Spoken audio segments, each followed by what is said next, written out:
Hello guys! So for today's video tutorial, isi-share ko sa inyo kung paano nga ba't natin i-activate ang ating Maribank card, which is ito ay dumating na ang aking ATM card sa aking Maribank. So first guys is ito yun, no? Ito yung card.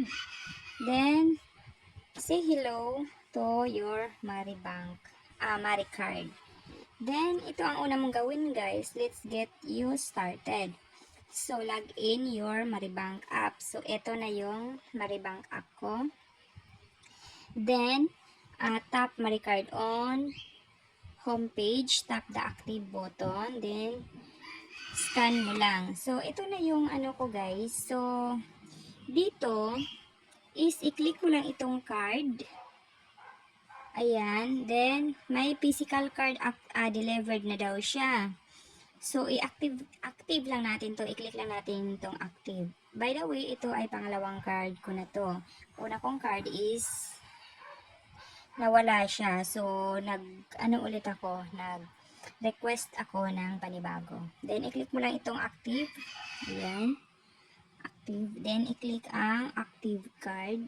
Then, scan QR or enter code manually. So, i-enter code na lang natin ito. Ito yung i-enter code natin. So, pwede mo ring i-scan.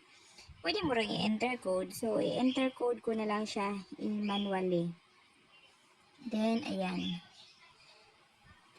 96 55 7910 242.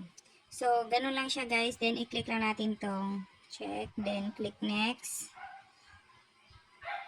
Then, enter ang secure PIN ninyo. Yan. Then, start official verification. So, kailangan natin dito ng pagmumukha natin. So, wait lang.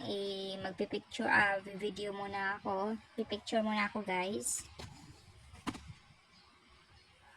Then, ito na siya guys. After ako nagpicture, active, successful na daw. Maribank, active your physical card. So, ganun lang siya ka-easy kung paano natin i-activate ang ating Maribank ATM card. So, that's all. Click lang natin yung done.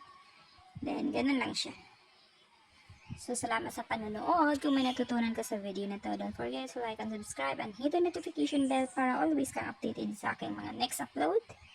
Thank you for watching.